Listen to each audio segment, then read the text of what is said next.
1 minute until showtime.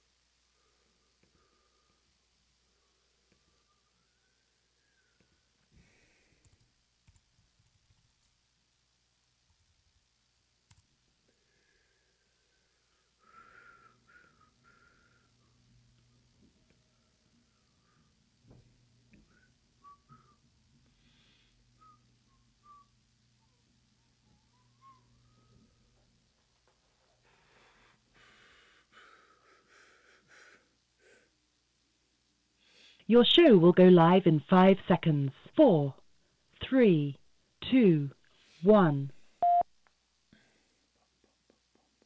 Blog Talk Radio.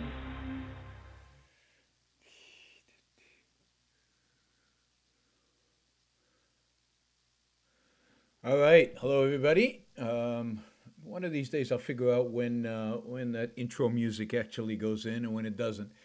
Thanks for joining me. Today is our Living Objectivism episode.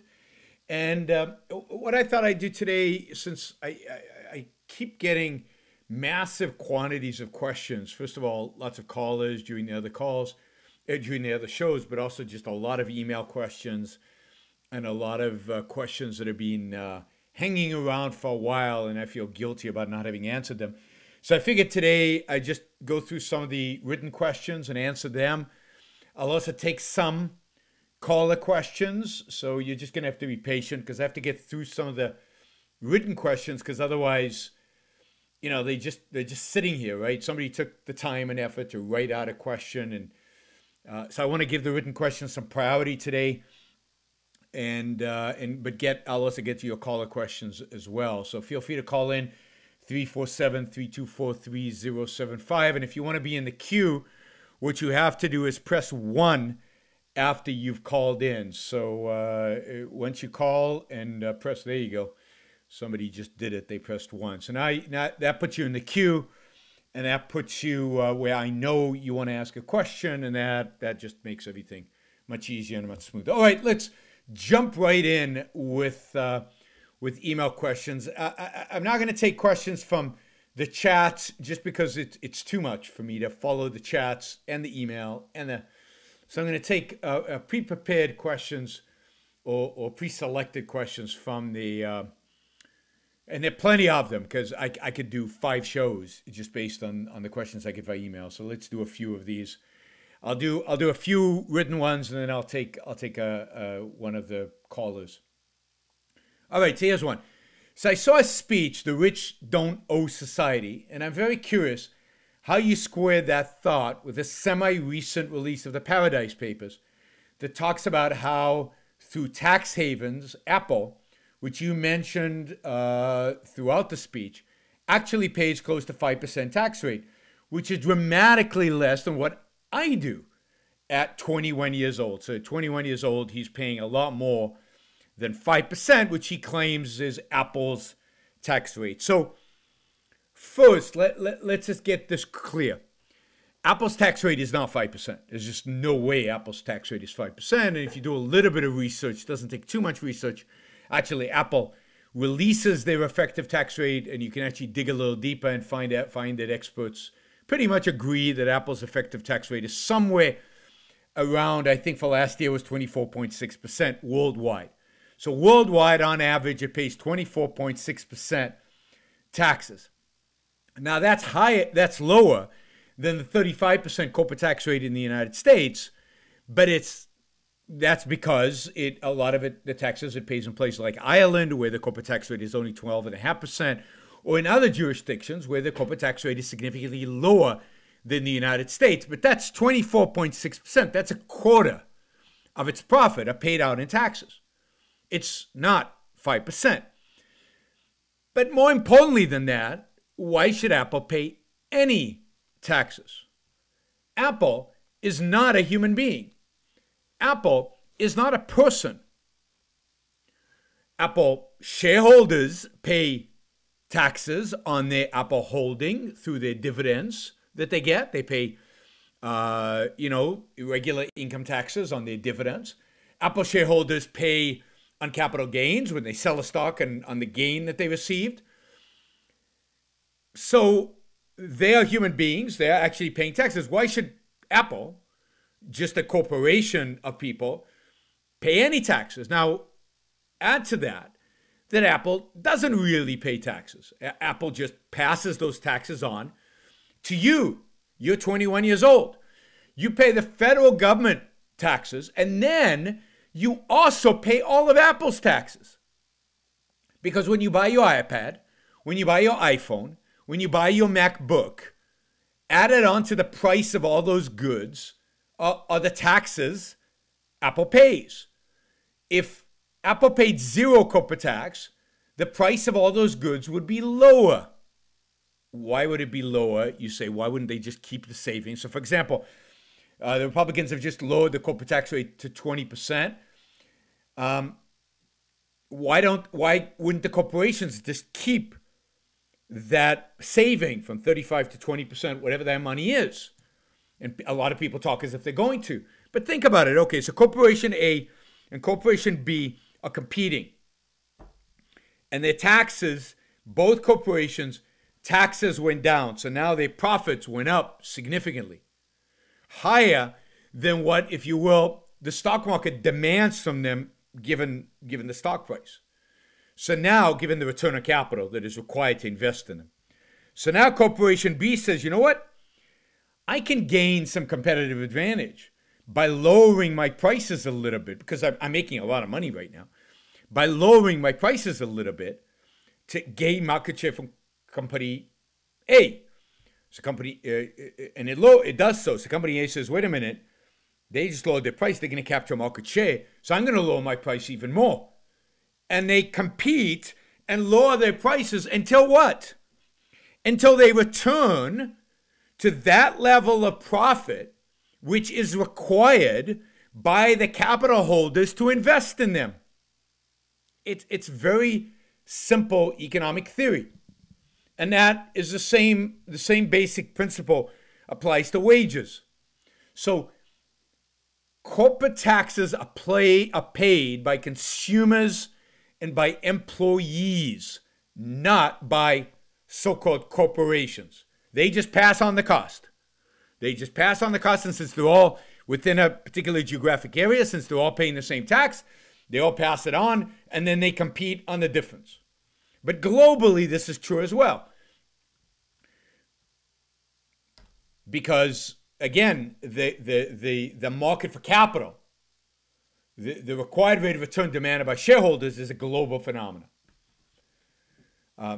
So Apple shouldn't pay any taxes, should pay zero taxes. Now, I'm putting aside the whole moral argument about coercive taxation, period, which there shouldn't be any coercive taxation. There shouldn't be any forced taxation. But given that there is, it makes no economic sense for Apple to pay any taxes. But you see, one of the problems is you get these myths.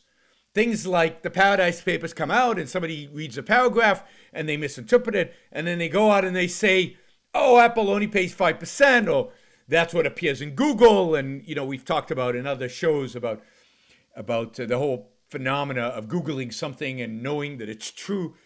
And then just accepting that it's 5% and then perpetuating the mythology that it's 5%. It's not. It's 25. It should be zero. So, and look, the Paradise Papers, this is the Panama, this is people trying to shield themselves from paying taxes. I'm all for that. I'm all for you as an individual making every effort to use every tool in your arsenal, short of going to jail, to minimize your taxes. You want, as a human being, to maximize your own well-being. And therefore, you need to do whatever you can to keep as much of your money as possible.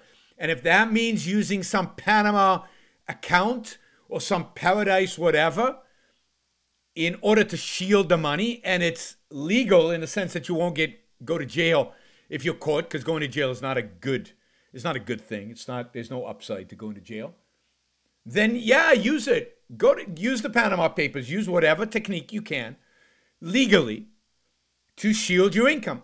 I certainly do that, and I think any rational person would do that. I don't willingly pay my taxes today, 55% of my income. There's no way I'm going to try to use every loophole in the books to try to save as much of my money as possible from those thieves at the government who want to take it away from me. Okay, here's another question. So this is about, okay. So I decided to send my old history teacher your famous Chinese sweatshops video. If you haven't seen that video, go watch it. And I would be interested in hearing your response to his reply. So this is his professor replying. The guy talking about the sweatshops isn't totally repulsive. Well, that's good. I'm not totally repulsive. I'm just partially repulsive. My question, this is the teacher going on, is whether, whilst capitalism may generate wealth, it is necessarily the ultimate option for achieving the greatest level of happiness. We have found something that can have a positive impact on the world, but also some negative impact. Just as we should not tell the sweatshop worker he cannot have his $2 a day, we should not necessarily tell him he should be grateful for the position he's in. At the height of the Industrial Revolution, life for industrial workers was awful. Throughout much of the 20th century, in the West, we have been modifying capitalism, implementing the welfare state, and it has made our lives better. Why should those in the West and in Asia not hope to make more adaptations in the future such that we continue to enjoy the benefits of capitalism? So the questioner asks, I would be interested if you had a response, especially to the second half of the statement about modifying capitalism. All right. Where do I begin? Okay. So there is a complete misconception here of what capitalism is. Capitalism is not the system that brings the greatest good to the greatest number of people or the greatest happiness to the greatest number. I don't know what that system is because I have no idea how to measure any of that. Capitalism is the system of freedom. Capitalism is the system of freedom. It's the system that elevates freedom politically above all else. It elevates individual rights and therefore the freedom of the individual to live his life as he sees fit in pursuit of his rational values, free of coercion. That is what capitalism is. It is the system that protects individual rights. Now, I think almost by definition that therefore it is the system that is going to promote the most happiness among individuals. Because who is in the best position to tell what will make you happy or not? You, not some government bureaucrat, somebody who's going to tell you how much money to keep, how much to contribute or donate or be stolen from you, how much money to invest, how much money to buy this stuff, how much money to buy that stuff. So if we're left free as individuals to pursue our own happiness, then that's all we can say politically in terms of what is good. It's that the political system leaves you free and actually protects your freedom to pursue your own happiness. That's what capitalism means.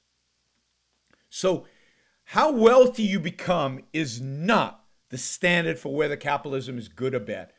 The standard for whether capitalism is good or bad is whether you are free, whether you can make choices free of coercion. Now, it turns out, not surprisingly at all, that when you leave people free, they create huge amounts of wealth. Indeed, they don't create wealth unless they are free.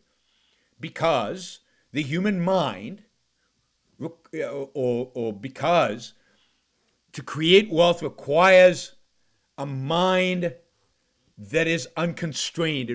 Unconstrained by authority, unconstrained by coercion, unconstrained by force. A creative mind, an innovative mind, a productive mind, a wealth-creating mind is a mind that is free from coercion and authority.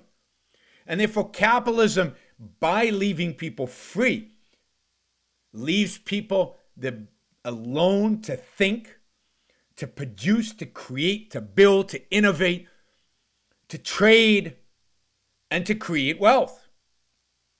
Without capitalism, there is no wealth creation, or very little wealth creation. So if we look at that, he gives an example of, in the middle of the 19th century, an industrial worker's life was awful. As compared to what? As compared to our lives here in the middle class today in the Western world, yeah. But as compared to that worker's life 100 years earlier, in a pre-industrial era, in a pre-capitalist era, his life was pretty good. So the standard by which to measure capitalism is not, I don't know, if everybody enjoys the benefit, or if most people enjoy the benefits, the material benefits of capitalism, although without any doubt they do enjoy them. It's the issue of freedom. Now, but let's take some of the concrete things that he's talking about. First of all, I'm not totally repulsive, so I'm cool with that. I like that formulation, right? You can put on my gravestone, wasn't totally repulsive. So he asked, while capitalism can generate wealth, isn't necessarily the ultimate option for achieving the greatest level of happiness. And you have to ask, for whom? For individual happiness? Yes, it is the ultimate option, because it's the only option that leaves the individual in charge of his own happiness. It's the only option that leaves the individual to decide which values to pursue in order to achieve his own happiness. And then he says, we have found something that can have a positive impact on the world, but also some negative impact. Like what? And he never says, right? What is the negative impact of sweatshop workers who can only have $2 a day for a while, right? As they train up and become more productive and slowly make more money. What was the horrible state of industrial workers in the mid-19th century when it was a vast improvement over how they lived 100 years earlier, and on the way to massive improvements in their future? And how do we know? He assumes here that the alterations we'd made to capitalism, i.e. the welfare state, has improved people's lives. How do we know that? That's ahistorical. That's just not true. The welfare state, in my view, has weakened economic growth, has weakened individual success and innovation, has institutionalized certain people into welfare by categorizing them as, you know, you can't do that. Here's a check we'll give you from the government to take care of you. So don't go out and work. Don't strive. Don't try hard. So there's nothing virtuous about the welfare state. The welfare state, and we're going to be putting up a video of my talk in Norway where I criticized the Norwegian welfare state. But welfare state is incredibly destructive. It's destructive because it sucks money away from those productive people who would invest it and create jobs. It's destructive because it's immoral, because it involves taking money away from people by force. It's destructive because it gives people money they haven't earned, and thus destroys their self-esteem and makes it really, really hard for them to ever achieve happiness. So in my view, the welfare state is destructive to this guy's goal of achieving happiness, So by every measure, I think that he's just got it all wrong. No, capitalism is the only system, and the more capitalism, the more freedom, the more possibility of happiness there is. All right, we're going to take a short break, and when we come back, we're going to go to actually one of the call-ins. They've waited patiently. At AynRand.org, Find out what the Ayn Rand Institute is doing to bring honesty and reason to the way we all deal with each other, the way countries should act toward each other. And if you're curious, at AynRand.org, you can learn about Objectivism, Ayn Rand's philosophy, which says your life belongs to you and it's your right to live it for your own sake. Philosophy? Who needs it? You do. Find out more about the Ayn Rand Institute at AynRand.org. That's AYNRAND.org. All right, that was short. All right, we're back. You're listening to Yaron Brook Show, and today is a Living Objectivism episode, and we're taking questions. And we're going to go to one of our callers. We've got we've got 4 people in line. I'm not going to answer all of you at once, so you're going to have to be patient today. Hi, you're on the Yaron Brook Show. Who's this? Hey, am I on? You are on. This is Michael. Hi, Michael. You're calling regularly now.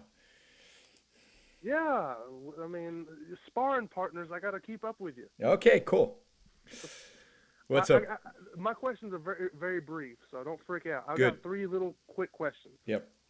3? Jeez. Okay, Right. I know you're probably not going to answer this one. Go. I wish you would. Go. Do you know what your IQ is? Okay. Next. You got 3. No, you're not going to answer. No, I'll answer it. Just. Okay. All right. So that one. Second, since our debate, I've done a lot more research in the literature, and I've just become more steadfast in my analysis. And I was thinking, I can't convince you, obviously. Would you consider debating Jordan himself, because he can definitely articulate on his position better than I can? And third. Sure, but are you conceding if we're debating?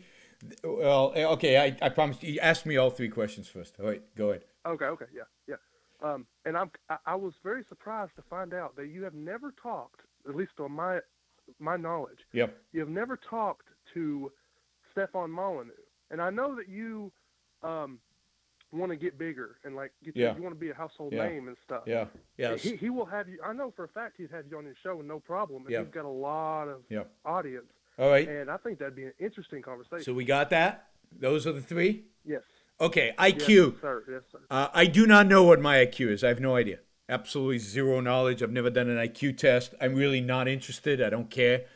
My guess has always been throughout my life that it's high, but it's not out there. It's not Jordan Peterson like level high. I think everybody in my family probably has in my immediate family. My wife, I'm sure, has a higher IQ than I do. My sons probably have higher IQs than I do. I don't think my strengths intellectually are measurable by an IQ test. And everything I've read about intelligent tests, I don't think IQ represents what makes my mind unique. And I think I have a unique mind relative to people I know. I don't think that IQ has anything to do with what makes my mind unique. Anyway, that's my answer about IQ. Would I debate Jordan Peterson? Absolutely. I have, as you know, because we've talked about this, I have a huge amount of respect for Jordan Peterson, even though I disagree with him emphatically about certain issues.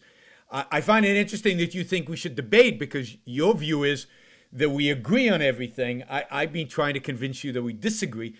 So I do think it would be a debate, because I do think we fundamentally, deep down, disagree on fundamental issues. As I've said, I think he's a Platonist and I'm an Aristotelian. I think his views on psychology are different than mine. I don't accept some of his views on evolutionary psychology, and certainly not on religion. And what did he say recently? Something about it's consciousness that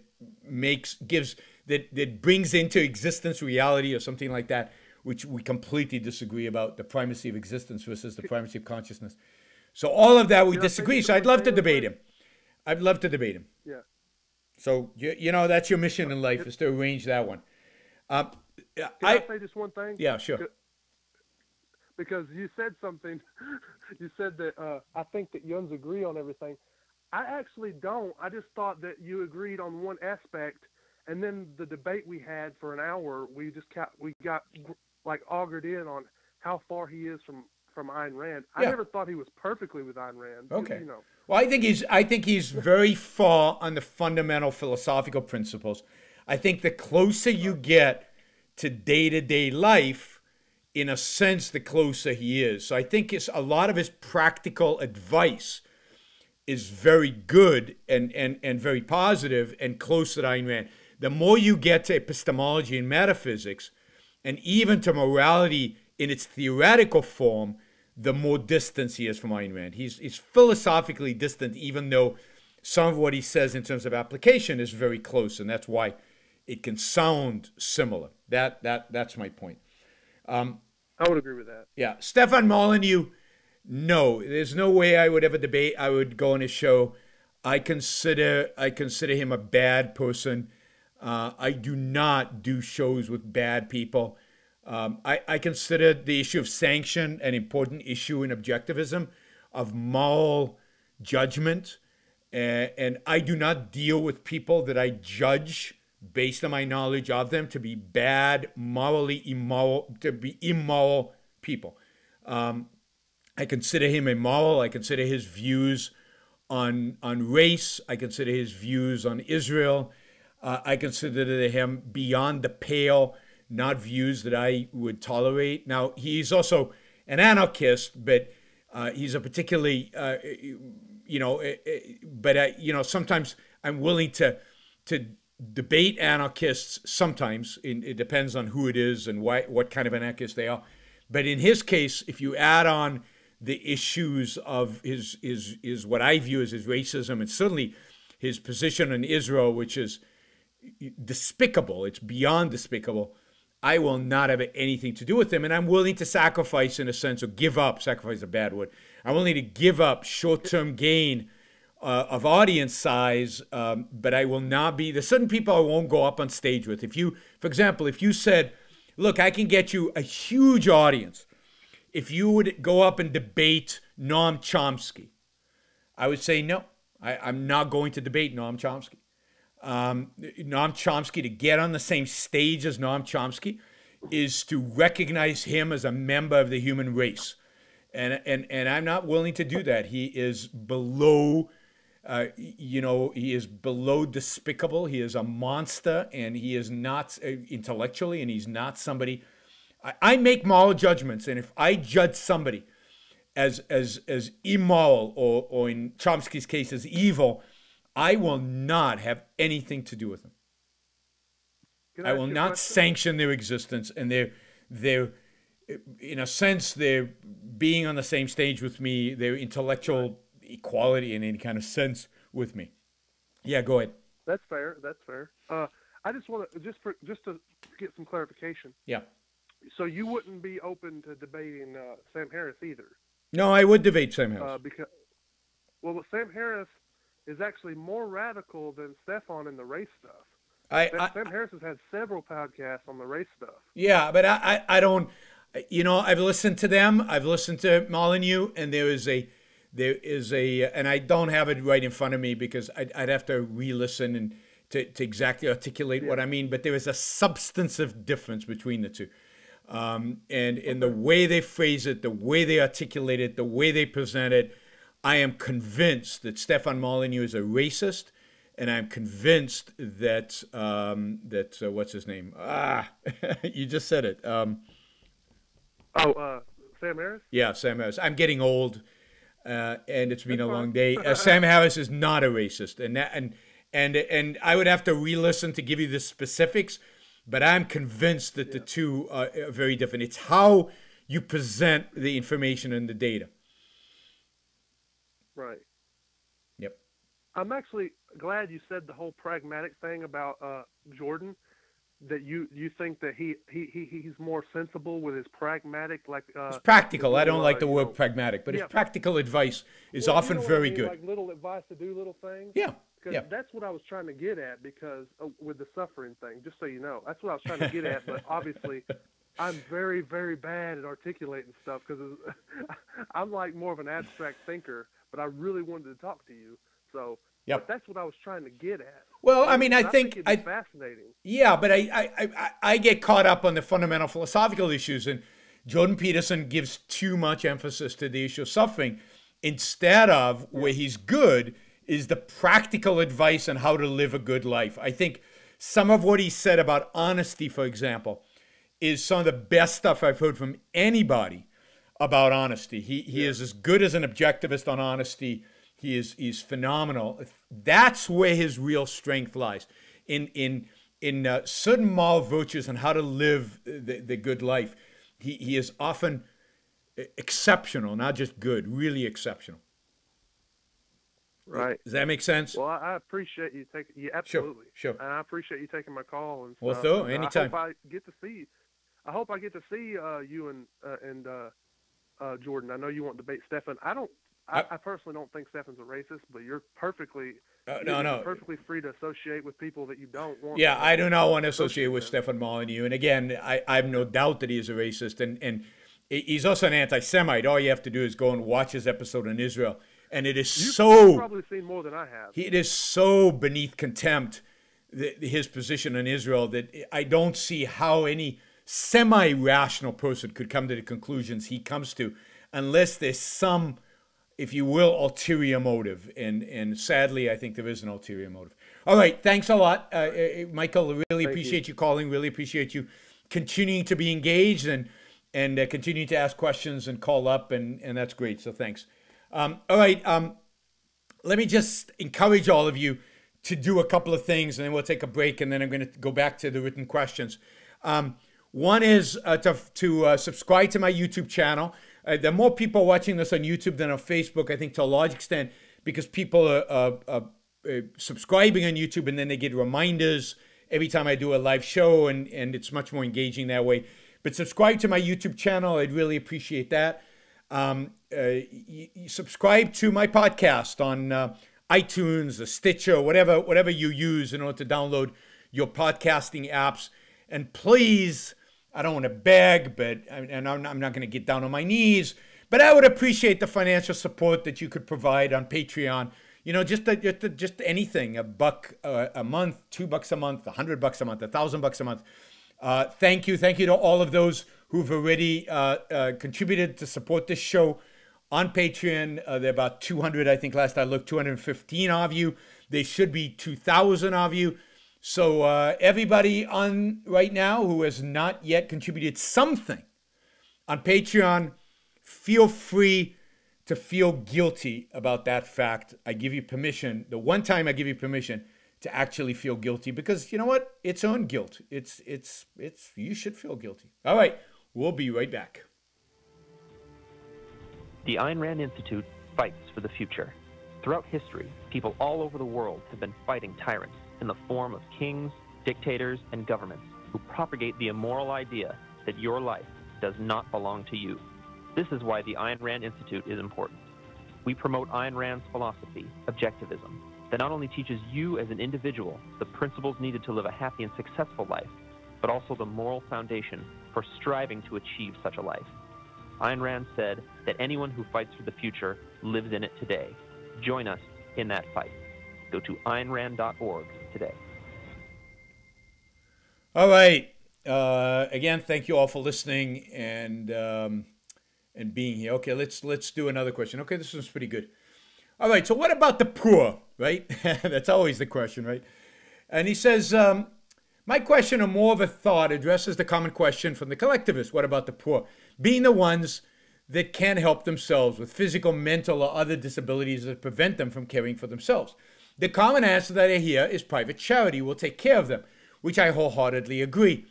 Most people, I think, feel the same, as long as they have the means and are not sacrificing themselves. I think he means most people are willing to pay the charity.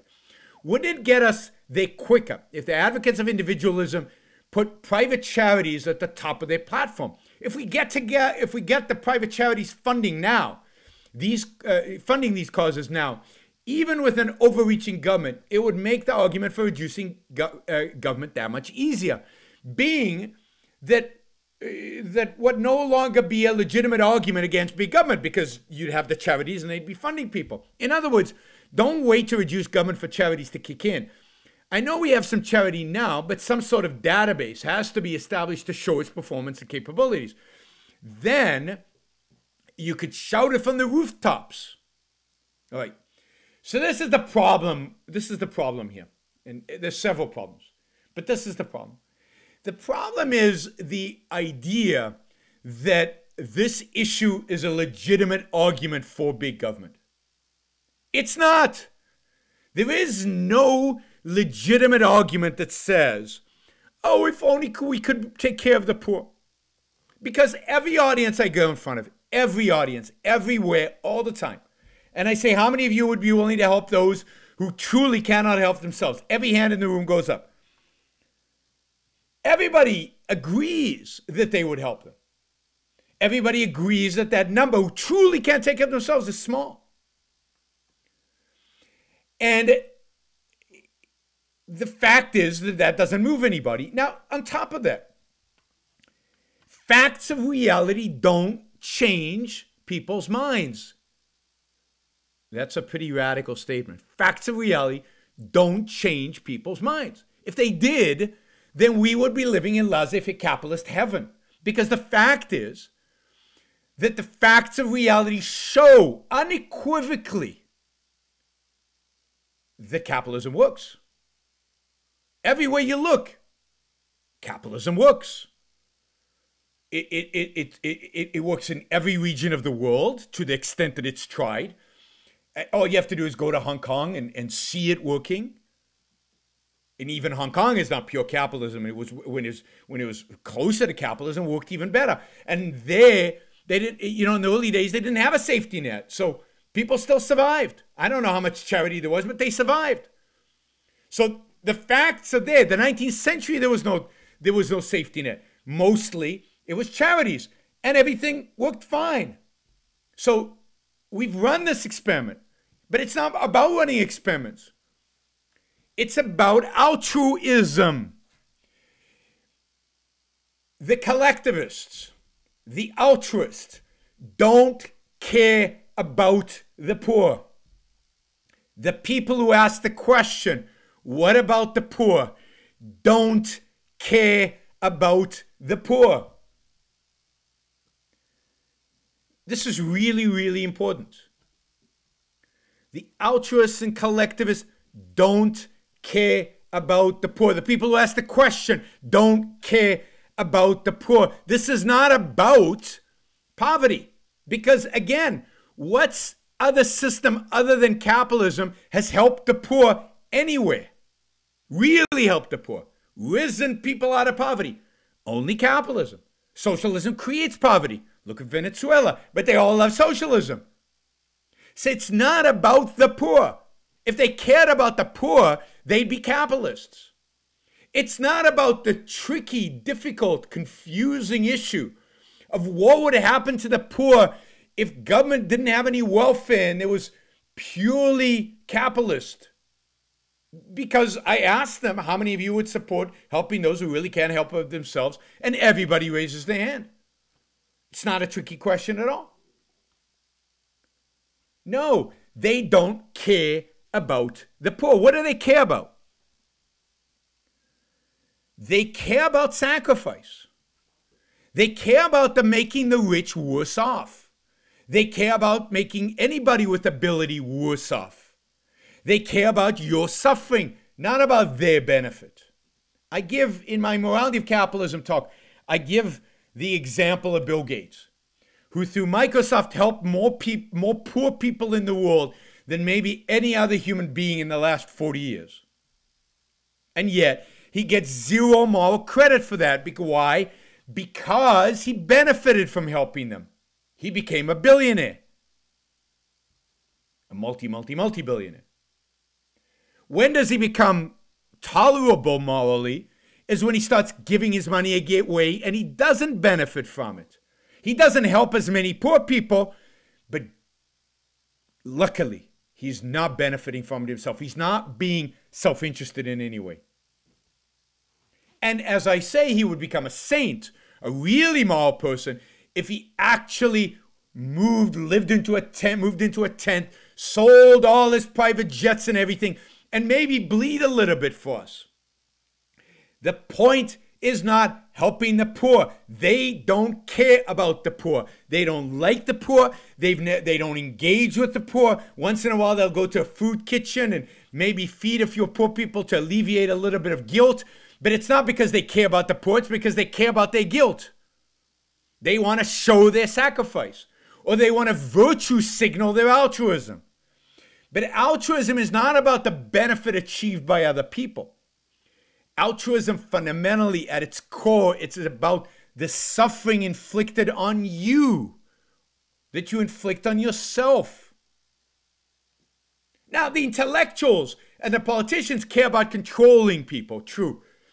But the average person who advocates for these ideas, what they really believe, what altruism is inculcated into them, is not a care for the poor. It's that sacrifice is noble, that suffering is good, that rich people are bad, or that attaining wealth is bad, even if they're rich themselves and they feel guilty about it. They're much more interesting in showing the world that they're a little altruistic once in a while by writing a check or making a so-called anonymous contribution or going to a food kitchen. Somebody's asking what virtue signaling is. Virtue signaling is, hey, look, everybody, I'm a good person. Look at the wonderful things I've done. But doing it in a subtle way, not by yelling that out in the middle of the street, but by going to the food kitchen and making sure everybody can see you there. And, you know, at the cocktail party, letting everybody know that you went to the food kitchen, or doing an anonymous contribution to some charity or some museum, but whispering to everybody that you're the one who gave the anonymous contribution, so they all know. But it's anonymous because, God forbid, you should be selfish and you know, take pride in what you contributed. Right? So what interests people is altruism, otherism, the sacrifice of the individual to fill in the blank. They're not interested, truly, in any meaningful way in the poor. Because if they were honest, then look, again, it's kind of obvious what works and what doesn't work in terms of poor people. That's not hard. That's not hard. And the fact is that if you want to bring people out of poverty, go to places like India and China and see what works. And what works is creating jobs and investing and building out, you know, businesses. And that requires property rights, and that requires ultimately freedom, which is what capitalism is. It requires the protection of individual rights. That's what helps poor people. Handing them checks, no. And it doesn't help them in any way. Now, so you can show them that it works. They'll still ignore you. Again, my point is, they don't learn from reality. People do not learn from reality. If they did, we would have won a long time ago. Now, I'll add one other thing. This is impractical to begin with, because government already gives these people money. So what are you going to do? What are these charities going to actually do? Because government is already taking care of it. So there's nothing to demonstrate here. Now, add to this the fact that human needs are infinite. So what do we define as poverty? Now, you say people who cannot legitimately take care of themselves. Well, they're being taken care of government now. But you know that on the altruist premise, it starts with people who truly can't take care of themselves. And then it's people who are less wealthy than everybody else. And then it's everybody who don't have iPhones. And then it's everybody who doesn't have, I don't know, an automobile and air conditioning and a big apartment. And then what, right? It just grows and grows and grows. Because it always starts with those who really can't take care of themselves. But that's not what they really mean when they talk about poverty. They mean everybody who's not as rich as me. And as always, by definition, going to be somebody who's not as rich as somebody successful. So no, I mean, you have to understand their motivation. And their motivation is not to help the poor. All right, I am going to take another quick break, and then I'm going to take a caller. Hi. All right. Did you know there is an easy, automatic way to support the Ayn Rand Institute all year long? For any purchase made at Amazon.com, the Amazon Smile program sends a small percentage to ARI. Doesn't matter what you buy. If you shop at Amazon, the money you spend can help spread Ayn Rand's ideas. Are you a student required to read bad philosophers? Buy the books on Amazon and support ARI. Birthdays, anniversaries, and Christmas, all these purchases add up. And it's not just you. Imagine the results if every Ayn Rand fan in the country used Amazon Smile to support ARI. Are you smiling? Sure you are. Sign up is free and easy. Just go to smile.amazon.com and make sure you select ARI as your Smile recipient. All right. Yeah, this is the season where you should be writing big checks to the Ayn Rand Institute, in addition to supporting me on Patreon, subscribing to my YouTube channel, and subscribing to the podcast, the Yaron Brook Show on podcast. All right, we're going to take a call. Hi, you're on the Yaron Brook Show. Who's this? Go ahead. Hello? Yep, you're on. You hear me? Yes, I can. Good. Hi. This is Barry in Florida. What's your name? Back in 2011, you said give you an update on what I've been doing about knowledge integration. So let's talk a little bit about the fact that... Who is this again? I didn't get your name. My name's Barry. Barry. Okay, Barry. Okay. Go ahead, Barry. Yeah. Anyway, first of all, I just want to say I appreciate you being a marvelous spokesman for freedom and reason and rights for the Ayn Rand Institute. Well, I appreciate that. Years. Thank you. And the fact is, I've been involved with Objectivism for 50-some years now. And my main focus has been with knowledge and integration of knowledge. Sure. And so to update what I've been doing, I have developed a systematic ontology of knowledge, which integrates and differentiates knowledge.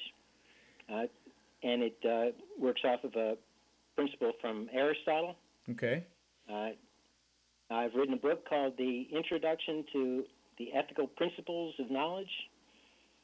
And I've now just outlined a product requirements document for a project on the Internet to develop the Internet in terms of this categorical way of categorizing all the human action that transpires on the Internet, especially through the blockchain, which is a whole new technology for peer-to-peer distributed network. And I guess people are familiar with the Bitcoin, but it's mainly the blockchain underneath the Bitcoin. So Barry, the purpose of this segment is to ask me a question. Do you have a question, or I mean, I think if you want to just update me, the best thing is to send me your book, rather than we're not going to get into a whole discussion here about it, given that I haven't read it. Okay, well, the basic idea is I just thought in your previous podcast or episode, you talked about people voting for the right politics or policies, and that they really aren't ready. They need an education in ethics and in philosophy and psychology. And so I'd like you to expand a little bit more on what they need. Sure. I thought you were going to talk about thinking in this particular episode, and I think a big part of thinking has to do with cognition, and that's an important part of how we think. And I think the question I would have is, you mentioned briefly that you need both deduction and induction in developing knowledge. Yes. And I've run into criticism on using deduction as a tool of developing knowledge. I could not have done an integration of a knowledge ontology without using deduction. And as I see it, Ayn Rand's work as an artist is to take broad concepts or themes and concretize them. Yes. Now that's deductive. Well, not as opposed to taking particular experimental evidence and trying to generalize that as an inductive pursuit. And so I think it's important for objectivists to, and other people as well, to understand that the knowledge hierarchy goes up and down. It goes from top to bottom, Absolutely. to synthesize. Absolutely. It goes from bottom to top to analyze. Yeah, so Barry, I mean, I agree with you. So I think we agree on this point. I think you need deduction and induction. I think the point I was making, and the point I think Leonard Peikoff makes, is that you induce new knowledge, but to prove it, to actually make it your own and to fully integrate it, you need deduction. You need a deduction in order to create the integrations and then to reduce it to reality. So Leonard talks about, and here I would recommend I recommend Objectivism through Induction, and I'd recommend a number of Leonard Peikoff's courses on epistemology, and I'd also recommend Harry Binswanger's book on how we know, that get into the technical details. See, Harry Binswanger's book very explicitly rails against deduction. Well, it doesn't rail against methodology for knowledge. It doesn't. It rails against deduction as a methodology for new knowledge, for discovering new knowledge. You discover new knowledge inductively, but it doesn't rail against deduction as a cognitive tool. Deduction is a cognitive tool, and it's an important cognitive tool. But it's I mean, all these cognitive tools have an important role to play in one's thinking. Look, let me have maybe Harry or Greg Solomeri or some of these other philosophers on the show sometime soon to take some of your more epistemologically deep questions, because to a large extent it is over my head. It's not something I think about regularly. It's not something I really spend a lot of time thinking through. But, I think my strengths, if I think about my thinking ability, my strength is in my ability to integrate. It's to integrate knowledge across in all areas. So to integrate politics with ethics, to integrate a variety of different political concretes into one political, into principles. It's to see the similarities and the differences across vast scopes of knowledge. And I think the question that you had was, what do I mean that for people to vote they need to abandon altruism? We are not going to get we're not going to get a proper political candidate. We're not going to get a proper political system. We're not going to get proper political principles and ideas. We're not going to get any kind of consistency politically unless people abandon altruism. Altruism is destructive to thinking because it undercuts one's thinking. Because there is no way to truly think about how to benefit others and sacrifice oneself. What does it even mean to benefit others? And what are they supposed to do with the benefits you give them? Aren't they supposed to then sacrifice? It's a dead end logically. Altruism is a dead end logically, and therefore it does not have cognitive standing. And therefore you cannot be logical and pursue altruism. So you cannot have any kind of political system when any kind of pro-individual rights, pro-freedom political system consistently, if you stand on the basis of altruism. And then you have to have a respect for reason. You have to have a respect for argument, for facts, for reality, for logic, because otherwise you can't debate people. And today's environment, we don't. Today's environment is based on emotion. It's based on feelings. It's based on manipulation. It's not based on logic. There was not, where was reason and logic and facts in this last presidential campaign? It didn't exist. It was all about emotion and manipulation on both sides. So I agree. So I'm just trying to reinforce my case that we're not going to get proper politics until we defeat altruism and we defeat emotionalism. All right, let's take another written question. And then, all right, here's a good one. Why is the left in general, and feminists in particular, sided with and apologized for practitioners of an ideology that subjugates women in myriad ways that they would denounce to no end if they occurred in the U.S. or West, against those who point out and condemn these horrific actions, especially the women who are victimized in these Islamic clannish cultures, such as Ayn Hirsi Ali, who they denounce as an Islamophobe. Also, how does this phenomenon differ, if any, from the leftists who sided with the Soviet Union and sympathized with communism during the Cold War? I don't think it's the same phenomenon at all. I don't think it's the same phenomenon at all. I think people sided with communism. The left sided with communism during the Cold War because they believed in communism. They thought communism was some kind of intellectual ideal. I don't think feminists believe that. I don't think anybody on the left, not anybody, I don't think almost anybody believes that communism is some kind of ideal. Feminists are not communists. They're worse than communism. We'll get to that. The common crop of feminists, I don't want to lump all feminists in together. It's a huge mistake. And it's a mistake to claim that this is the application of Marx to a particular field. It's not. Indeed, it's a rejection of Marx. It's a rejection of Marx. It's the failure of Marx, which became evident with the fall of the Berlin Wall, but it really became evident with Stalin, that led to the postmodernists. And the postmodernists, and that is the current feminists, are nihilists. It's about the rejection of any ideal. It's about the rejection of reality. It's about the rejection of any standard. It's about the elevation of emotion above all else and about of altruism above all else.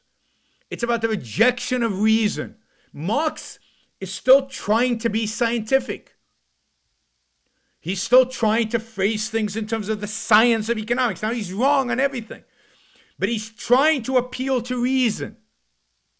These people don't appeal to reason. They have no claim about reason.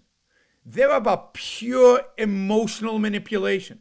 It's about pure trying to manipulate you, and this is why they require groups, they require collectivism, because when reason is defunct, all you have left is, because you can't rely on your mind, you get together with a group, and that gives you some comfort. So no, it's about knocking stuff down. It's about destroying. It's about being against things. It's about, for example, the radical feminists. It's about hating men. It's not about some utopia, Marxist utopia where everybody's equal and production is up and we live at a high living standard and we all roam around with big smiles on our faces enjoying life, which is the Marxist utopia. Now, again, it's wrong and it's impossible, but at least they believed in something positive as an outcome. These people don't believe in anything positive as an outcome. It's just about hate. Men are bad. Men create all the problems. All the problems in the world are caused from patriarchy. And therefore, what is the solution? To hate men. It's not to live in some kind of utopian equality. It's a destruction of reality. So no, I mean, I don't think that. Now, why is the left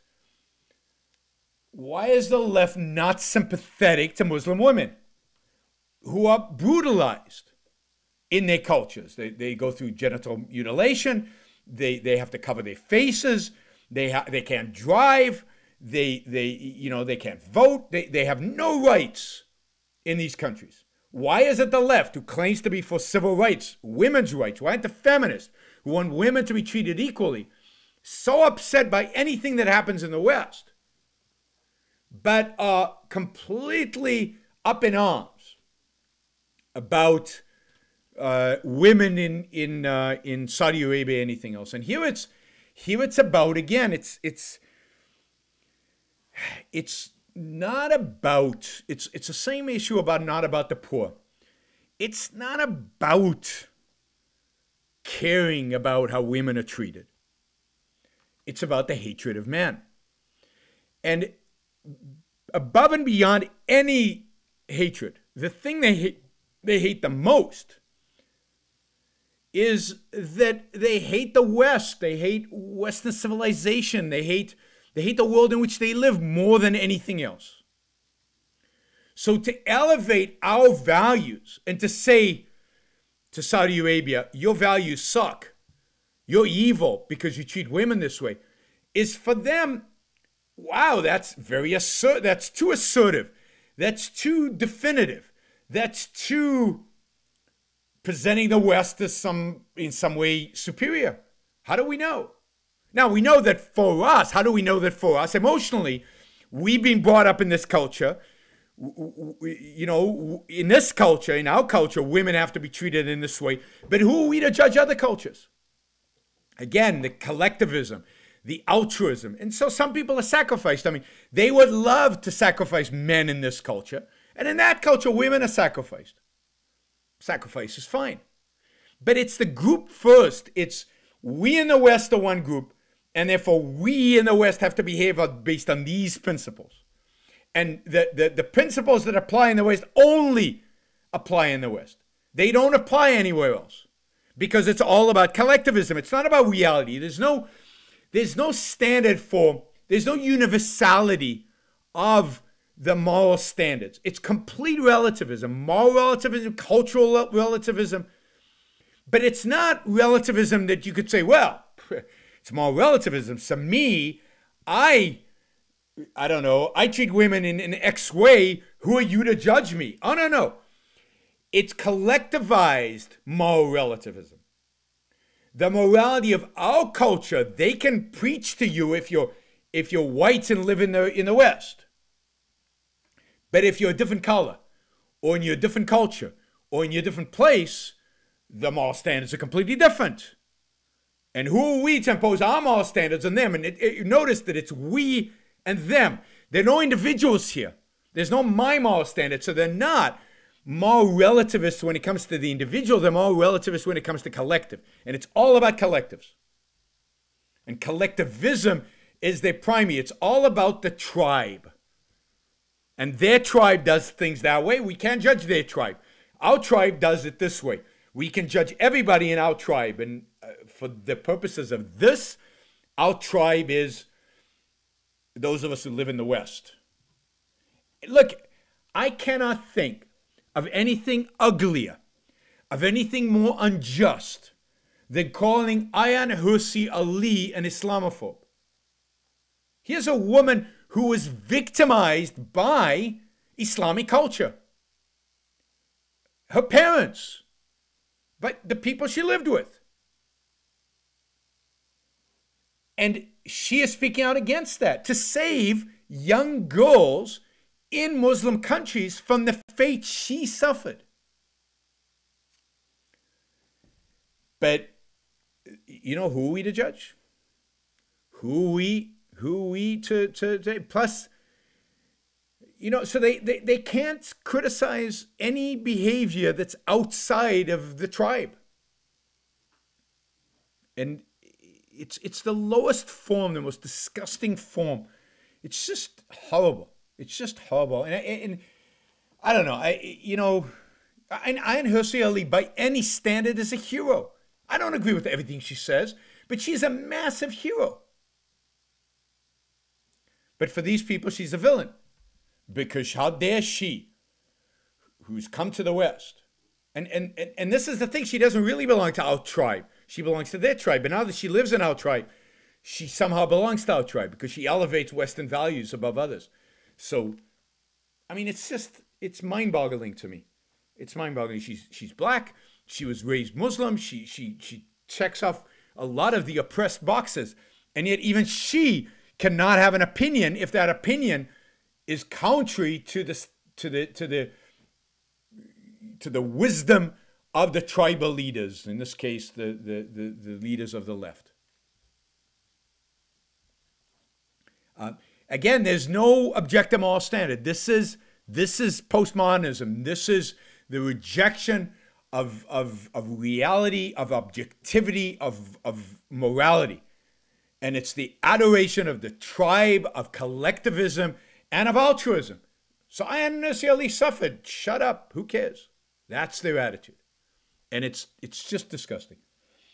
All right, we're going to take another break, and then we are going to take another caller. At AynRand.org, find out what the Ayn Rand Institute is doing to bring honesty and reason to the way we all deal with each other, the way countries should act toward each other. And if you're curious, at AynRand.org, you can learn about Objectivism, Ayn Rand's philosophy, which says your life belongs to you, and it's your right to live it for your own sake. Philosophy? Who needs it? You do. Find out more about the Ayn Rand Institute at AynRand.org. That's AYNRAND.org.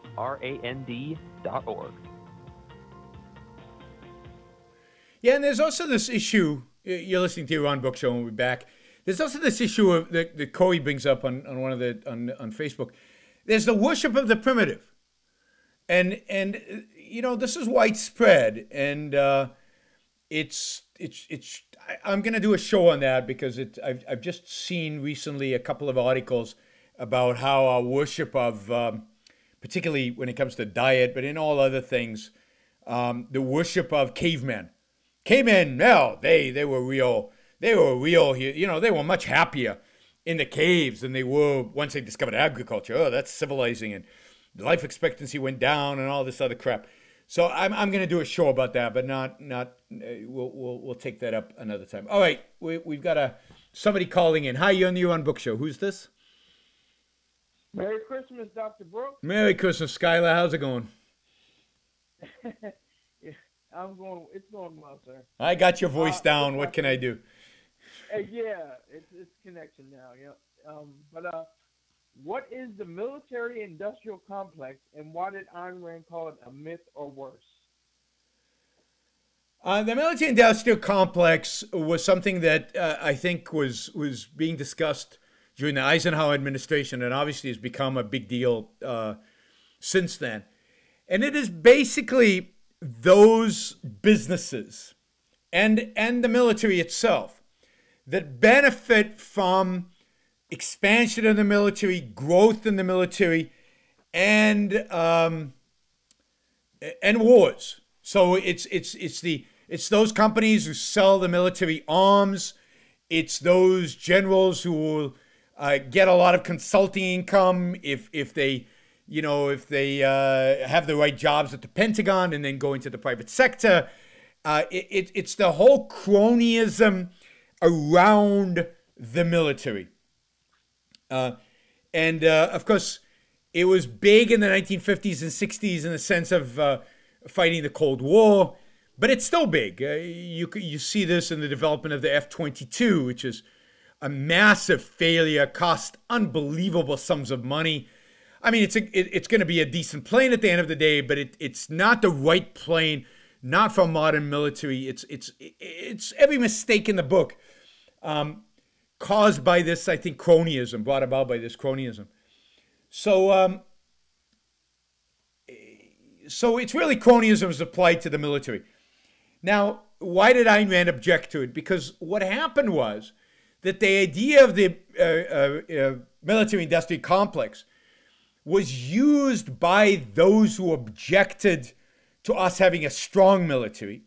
It was used by those who wanted us to have a nice relationship with the Soviet Union, that didn't want to view the Soviet Union as a threat and as an enemy.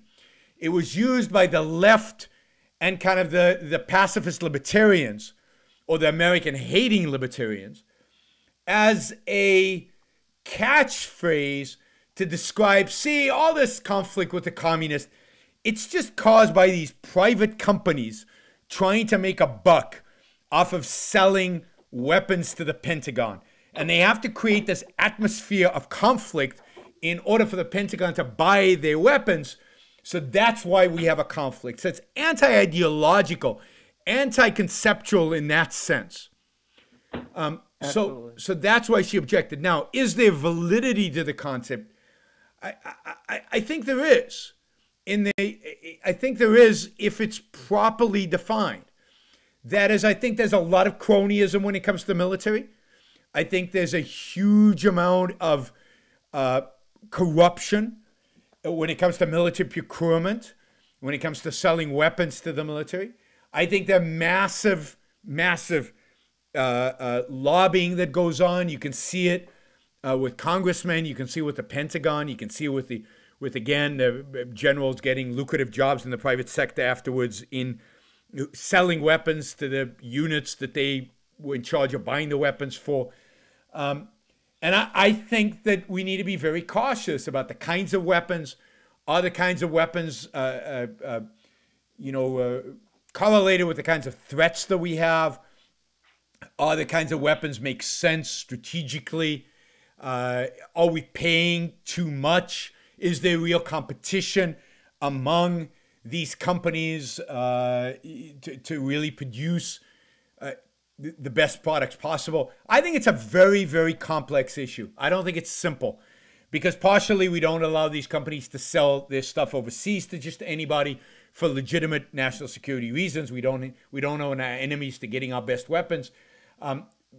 So it's the whole issue of military procurement is a complex issue, but I think there is something to the corruption that has happened as a consequence of, I think the growth of government and just the growth of corruption and kind of the insidious nature of an unlimited government. I think it's infected our military. And, our founding fathers didn't want a standing army, and they understood the dangers of having a big military. And I think the dangers are real. And I think a political class and those of us trying to influence the political class, at the very least, have to acknowledge that these are problems. And they're problems that are made much worse by the fact that communism has gone away as an actual threat. And, for example, today the threat are these primitives who live in caves, basically, or live in mansions but are funded by oil but nothing else, where defeating them would be easy and quick, and yet we are still building kind of a military to defeat, to go to war against Russia and the Soviet Union, which I think is very unlikely. So anyway, I'm not sure we're building the kind of military for the missions that it actually needs to face in the future because of wrong incentives. And that's kind of the military-industrial complex, the implication of. But I don't like the wording. All right?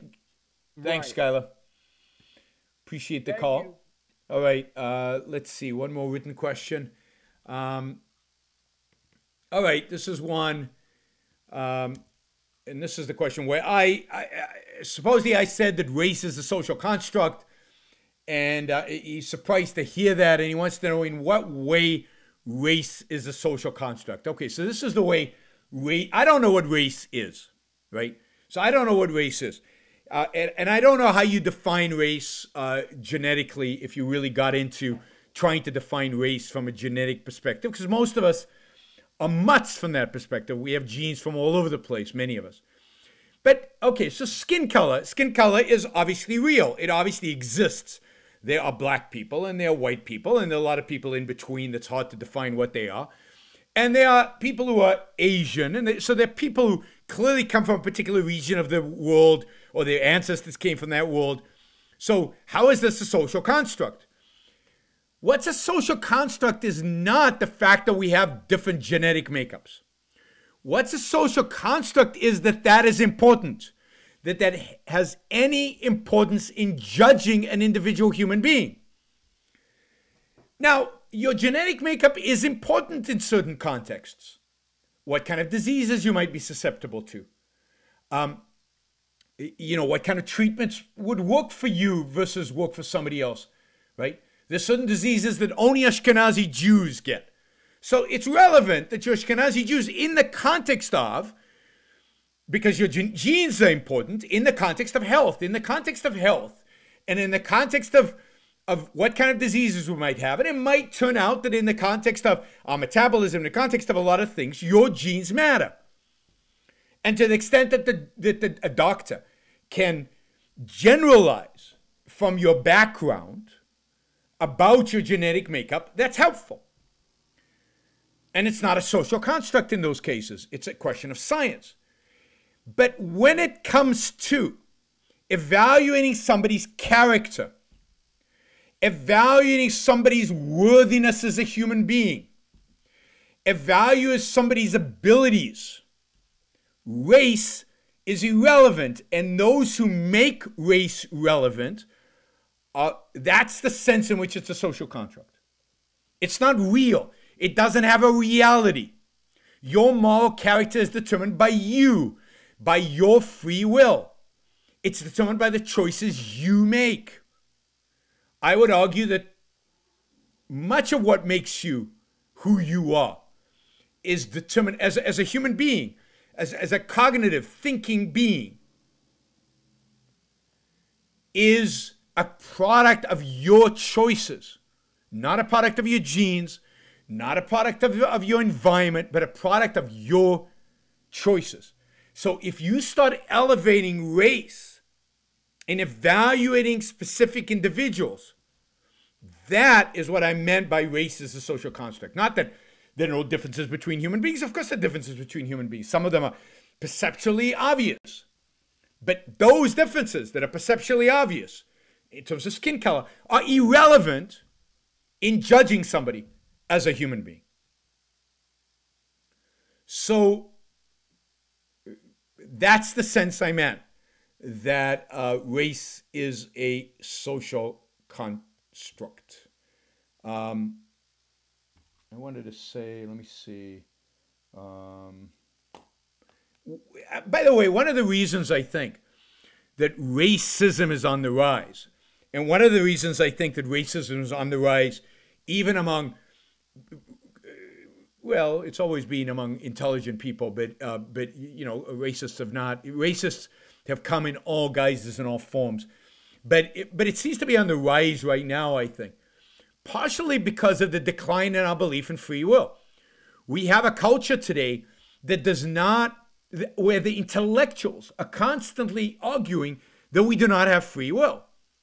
Well, if you don't have free will, then what makes you who you are? Well, it's your genetic makeup.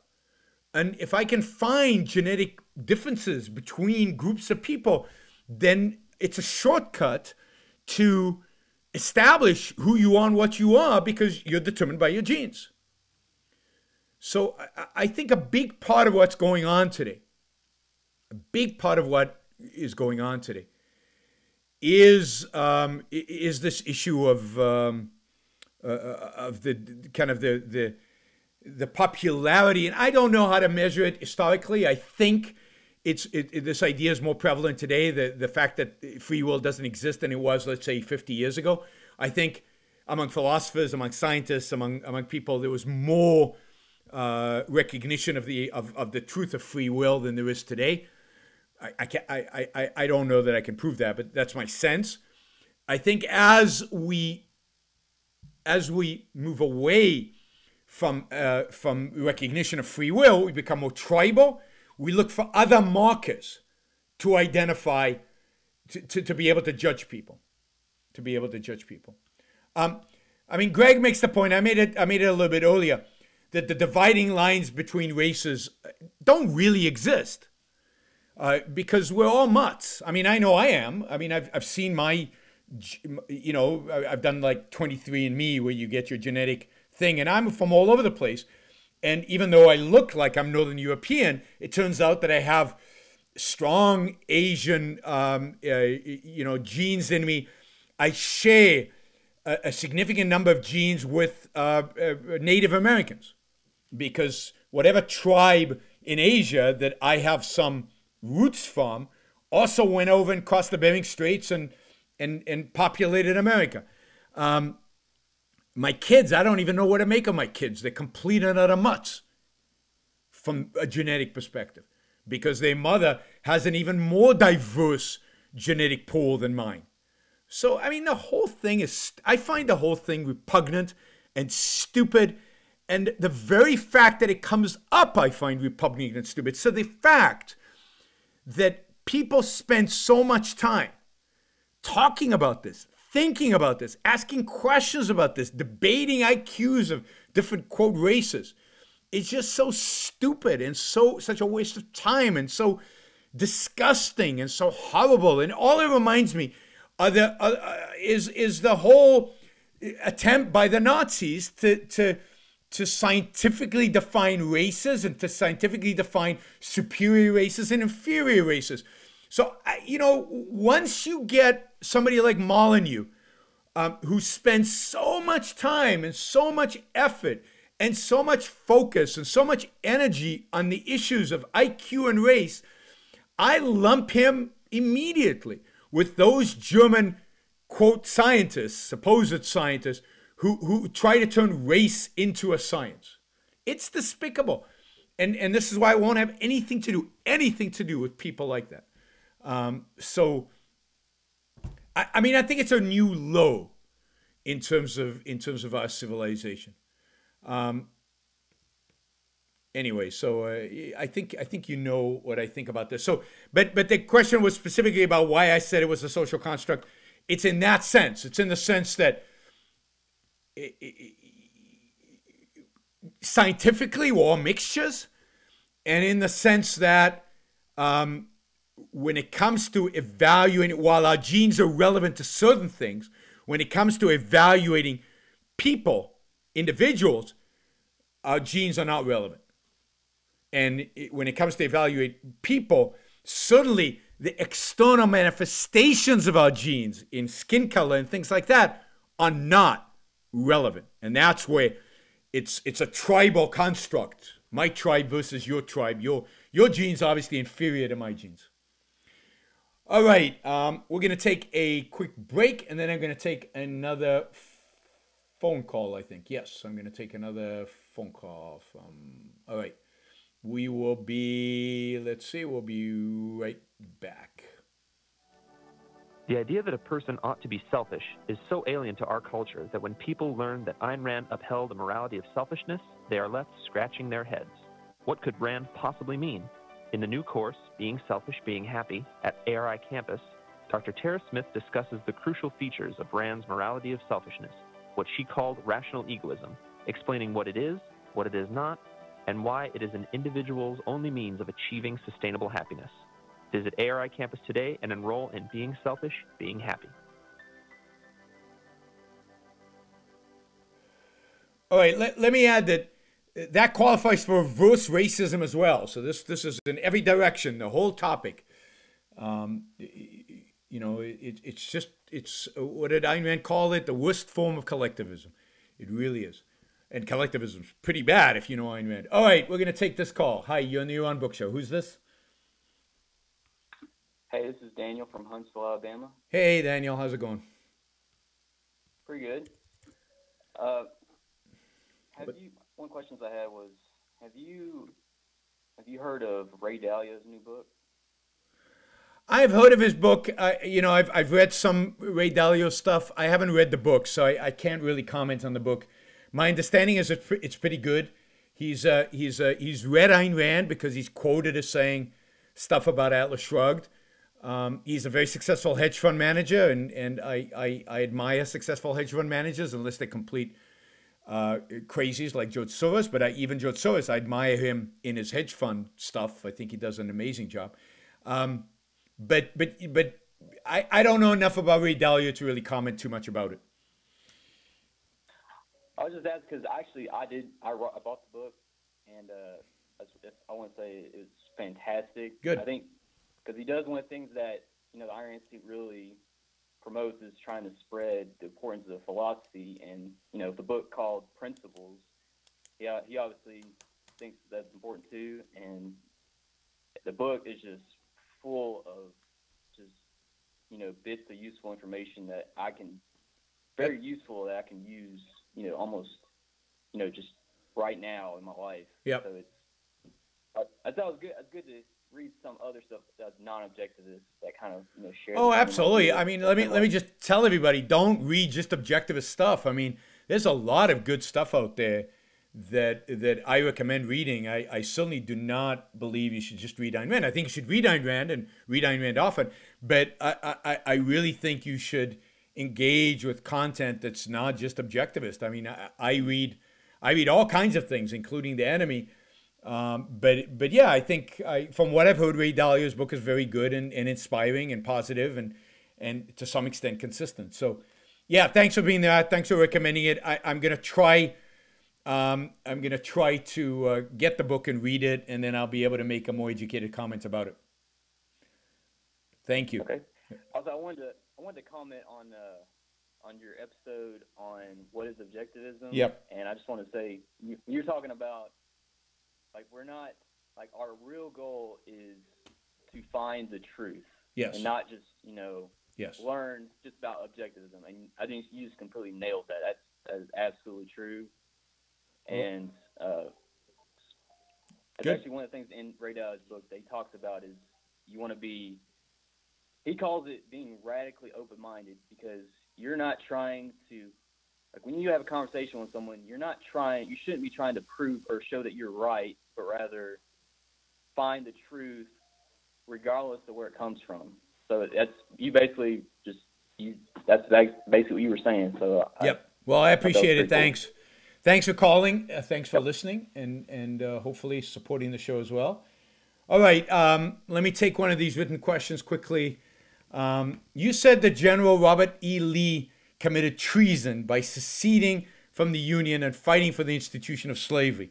My question is, do you think that the act of seceding from a political body alone is treasonous, and why? No, I don't think that secession alone is treasonous. It depends on why you're seceding. So secession in the name of violating individual rights, it's treason, and it's despicable. The only legitimate reason to secede is to increase freedom. And when you've come to the conclusion that fighting within the system is impossible, it's the same thing as if you ask me, when is a revolution legitimate? Well, a revolution is never legitimate. It was what you're fighting for is a bad cause, like the communist revolution. The only revolution that's a legitimate revolution is a revolution for freedom. The only time it's legitimate to secede is for freedom. And so it's important that he was fighting for the institution of slavery that makes his secession illegitimate and treasonous to the principles on which the United States was founded, right? Which were anti-slavery, ultimately. All right. We've got a couple of callers still. We're slowly starting to run out of time. Let me take this caller. Hi, you're on the Yaron Brook Show. Who's this? My name is Logan. Hey, Logan. How's it going? Pretty well. I had a quick question about Israel and Palestine for you. Sure. There's never quick questions about that topic, but go ahead. So even if you think that Israel is on the right side of history, which I think would be your position, why should the United States support them militarily or financially or, really in any way? Why can't we just stay out of it and feel okay about it? Well, I'd separate a few things. That you do think they're on the right side. Yeah, well, I don't like to use the right side of history. I like to use the right side of morality. I think they're the good guys, and I think the Palestinians are the bad guys in this particular conflict. And I think it's important for America to take a stand. Now, let me be very clear. I do not believe Israel should get military support. I don't believe the United States should go in and save Israel. I think Israel can take care of itself. I do not believe the United States should provide financial support, except to the extent that they are investing in military technology that the United States could benefit from as well. So as an investment. But I do not believe in welfare on an international scale. But let me put it this way. I believe that I don't believe that the United States should be giving money to anybody, right? So I don't believe in foreign aid, including foreign aid to Israel. So But where do I believe the United States should support Israel is morally, politically. I believe it's crucial that the United States state unequivocally, and this is where we fail constantly. We provide the money, but we don't give them the moral support. Unequivocally that they are the good guys, that the Palestinians are the bad guys, that they are a cause that the United States supports morally and is willing, for example, to sell them weapons, whereas the Palestinians are not a cause that they support and would not be willing to sell them weapons.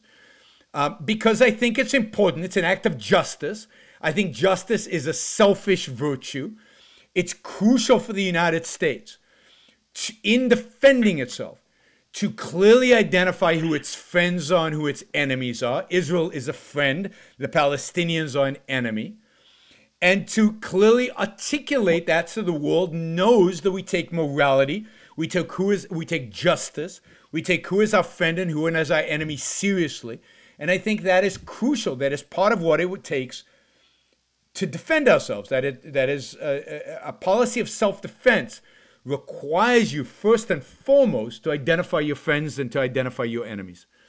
I think there's a case to be made that our allegiance to Israel is actually maybe provoked some of this. There is no activity. case. I would love to hear you have a discussion. There is no case to be made for that.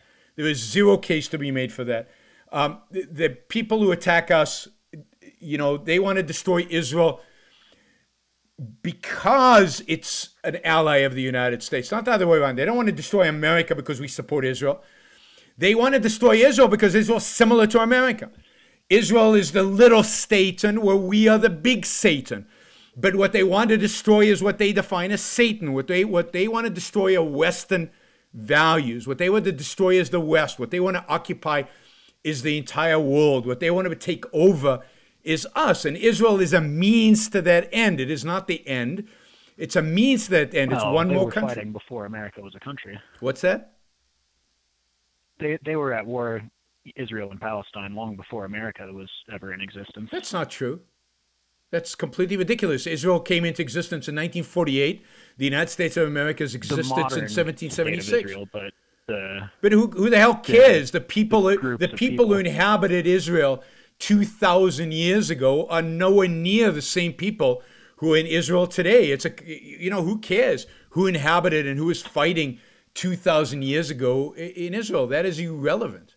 The fact is that Israel is a land that respects individual rights, that respects property, that respects freedom of speech, and no other country in that region respects any of those things. That is what defines Israel as a good country. It's not because they're Jews. It's not because they have a particular skin color, a particular genetic makeup. It's because they respect rights and their neighbors don't. The Palestinians, all they want is to kill and slaughter. All the Jews want is to live in peace. Just leave us alone. But nobody will leave them alone. So it's not just, it's always been like this and it's always going to be like this. That's bullshit. For hundreds and hundreds of years, the Ottoman Empire ruled over that area. Nobody had any rights, but there were no wars. There was not a lot of killing. It was relatively peaceful because they were ruled by a dictator. It's only because Israel is a free country, because it respects rights, because gays can go to bars, because, we can all live regular lives just like Americans. That's why it's hated. That's why they want to destroy it. To think of the Israeli-Palestinian conflict as just a continuation of a 2,000-year conflict is to miss the point of what the conflict is about. Ayn Rand got it. This is a conflict between civilization and barbarity. This is a conflict between civilization and savagery. And Israel is on the side of civilization. And if you can't make a moral stand on the side of civilization and against savagery, then a moral stand, I'm not talking about military intervention or money or anything like that, just a moral stand, then you will never be able to defend yourself. Then you are not a just person or not a just country, and you will never be able to actually sustain yourself. So I think it's a requirement of foreign policy to be able to identify who are the pro-civilization and who's anti-civilization. And in the case of the Israeli Palestinians, it's relatively easy to see the difference, and to, if you study a little bit of history, to know the difference. The difference is not ambiguous. It is sharp, and it is clear cut. And now, by saying that, I'm not saying I justify everything the Israelis do or condemn everything the Palestinians do. But if you look at it broadly, if you look at them as, you know, as groups, then it's clear cut who are the good guys and who are the bad guys. Well, that's where I have a bit of a hard time with this issue, is because I can't support either one, because I think that, you know.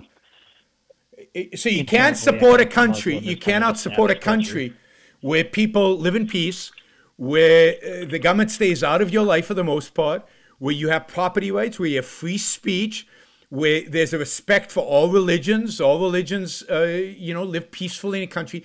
You can't respect a country like that when you have the contrast of a country where only one religion is accepted, where if you say something like "I'm an atheist," they stone you to death, where adultery is a sin where you get stoned to death. I mean, the comparison is like between the Dark Ages and between civilization, and that's the difference between Israelis and Palestinians as cultures. That's where we are today. Anyway, thanks for the call. We're obviously, hopefully, I've said something that'll make you think about your position, but because I think this is so clear cut, and somebody on YouTube is arguing that this is master propaganda. It's not propaganda. I lived there. I saw it. I experienced it. I mean, you know, this is my personal experience, plus clearly factual study of history. So this is, you know, the idea that this is propaganda is I can throw that back to you. You can disagree, but I lived it. I know exactly what this crisis is about. I lived it. I fought it.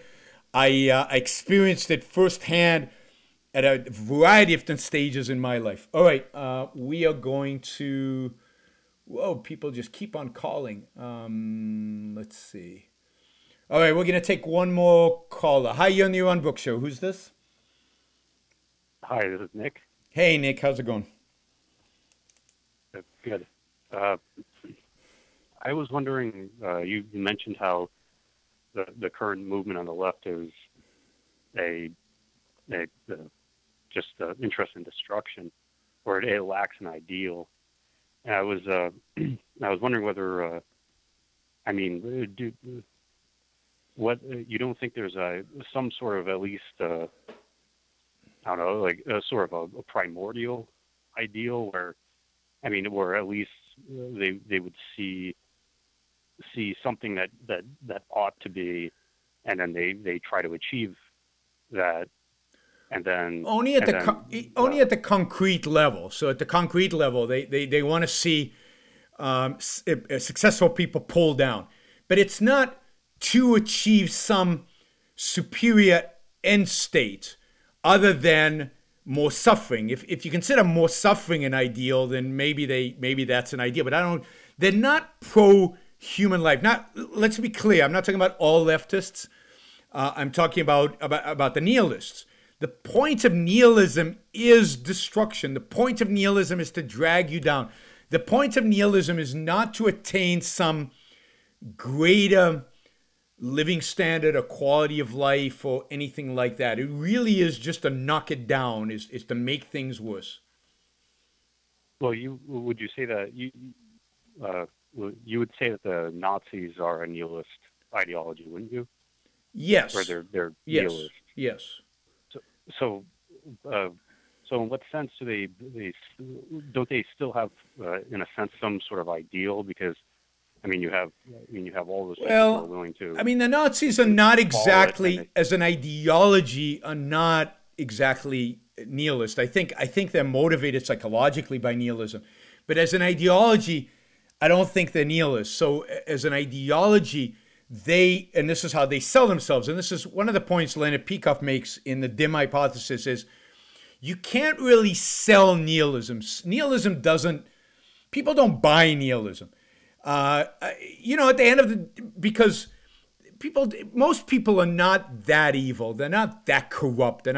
So what the Nazis have to do, and what they do, is they sell an ideal for a particular group of people, the Aryan race, and they present, and that's what the ideology, they appeal to that ideal, but it's a rationalization to justify their hatred and their nihilism.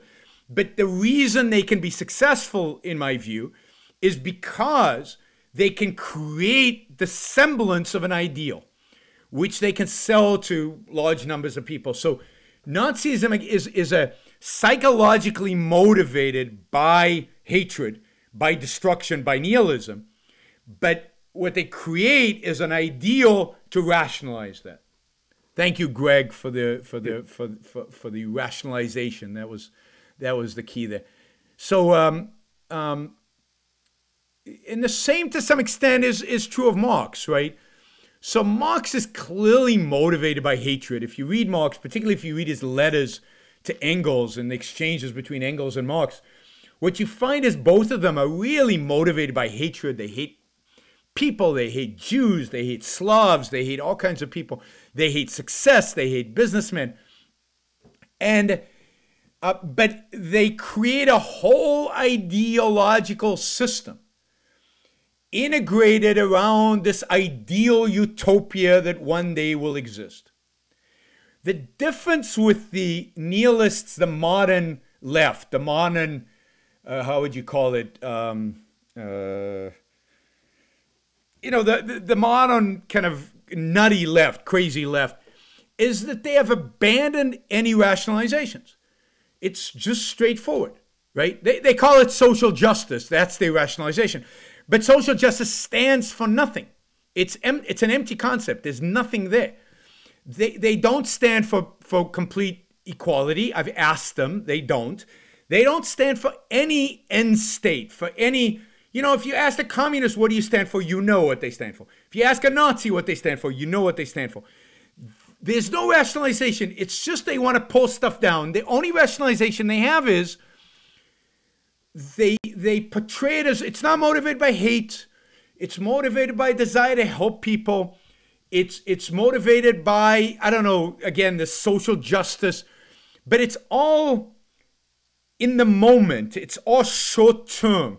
There's no long-term goal here. They throw at equality, but they don't really mean equality. And they don't have a end state, equal end state that they're striving towards. Does any of that make sense? Yeah. I didn't know that they weren't for equality. No. Or I didn't know that they. No, because they, in every debate I do about equality, nobody's ever for equality. They're just against what we have today. And they're against wealthy people. And they're against success. And I ask them, okay, well, how much inequality do you want? Oh, we'll know when we get there. But because their focus is on the negative, their focus is on destruction, their focus is pulling down, there will always be somebody to pull down. There'll always be somebody to attack. Right? So it really is.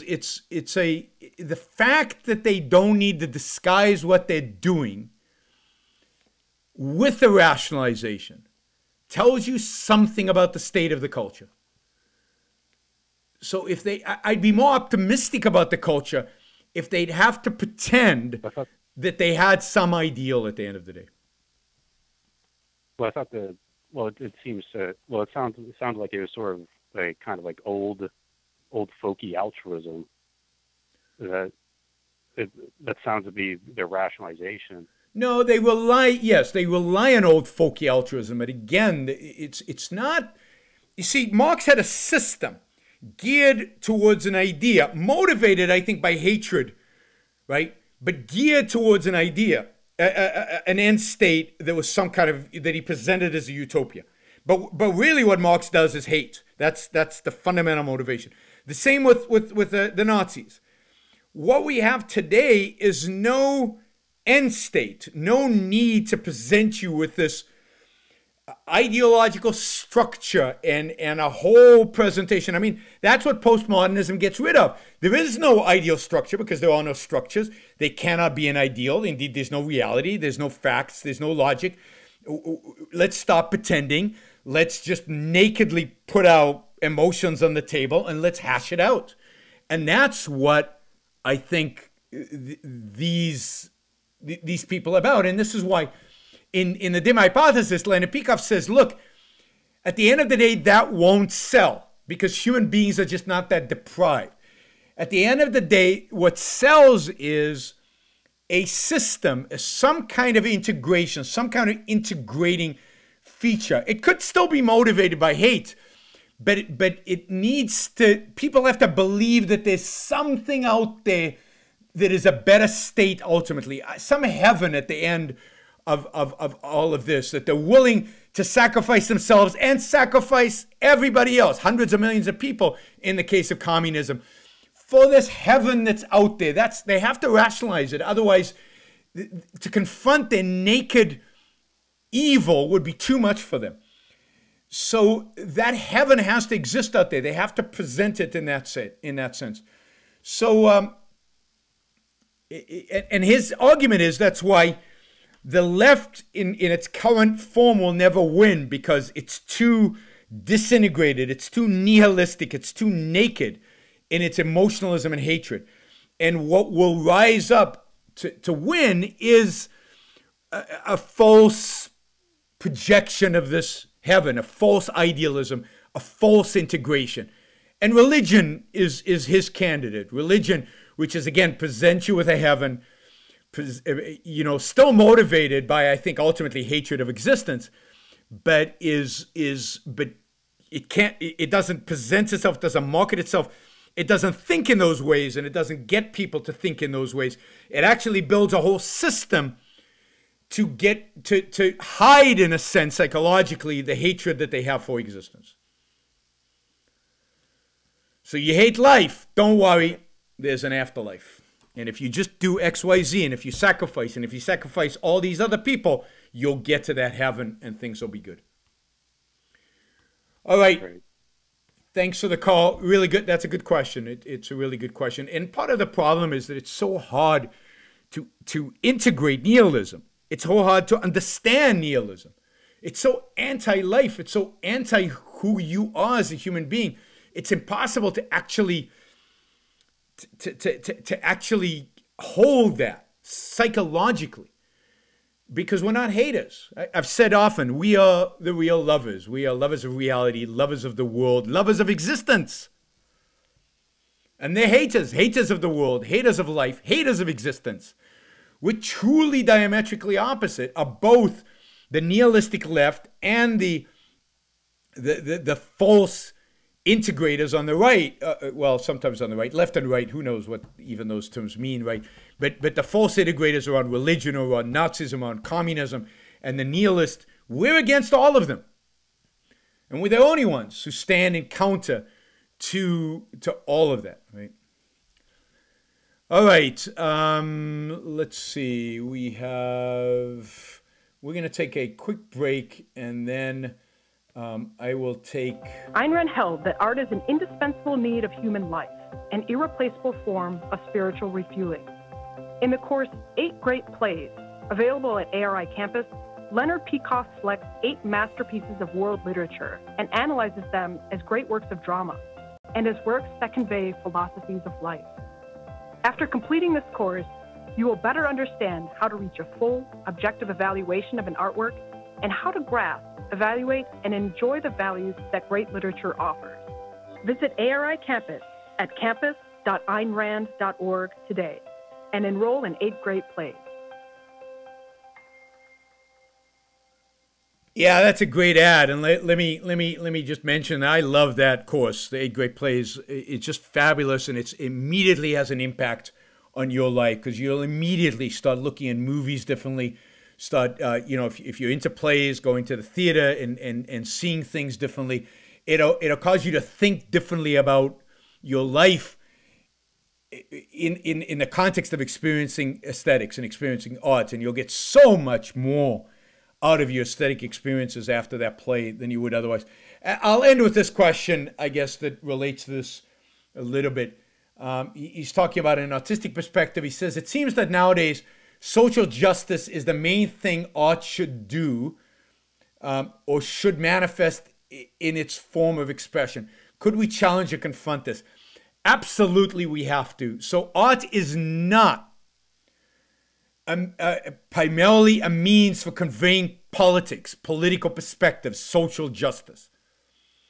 Art is primarily a representation of something much, much more fundamental and deeper. It's an artist's metaphysical value judgment. It's a reflection of what the most important things to you are. Your evaluation of reality and of life and of the world around you, and of yourself. It's an evaluation of the nature of existence and your relationship to it. That's what art is supposedly about. Well, that's what qualifies as art. This garbage that goes for art today is garbage. It's not art.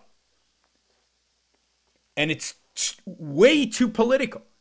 Because that's all they know today. Because all they can deal with is the material world, is power structures.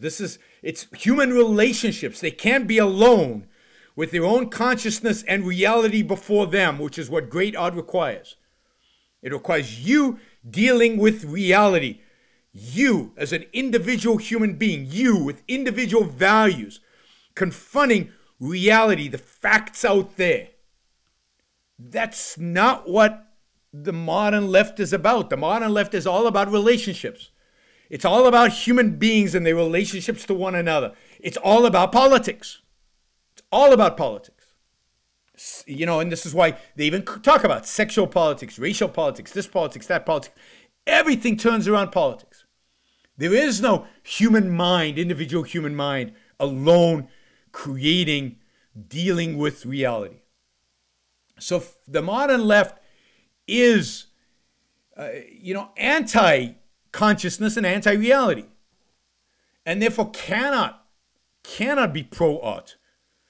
And art is, there's so much to say about this, and there's so much epistemological value, but at the end of the day, the real value from art is emotional value, and it's fuel. It's fuel. It's emotional fuel. And it's epistemological fuel. And, so I'm not going to get into that right now. I'll have to do a whole, one of these days. I have to reread the Romantic Manifesto, which I haven't done in quite a while, and talk more about aesthetics. I think this is really, really, really important topic.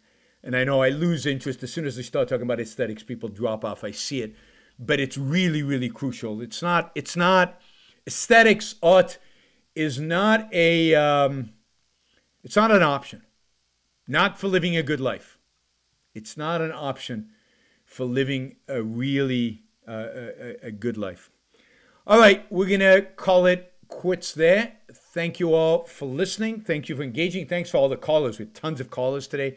I think you guys, it seems like you guys like these open Q&A type shows. I'll do more of these. Maybe once every 2 weeks, I'll do just an open Q&A, given how much you seem to respond positively to this. So thanks, everybody. Keep up the fight, and go watch a good movie, or go open up a book of paintings and enjoy a great painting, or look. Hopefully, you've got some on your walls, as I do, or whatever. Go enjoy some art. Go and experience that. All right. Talk to you soon. Thanks.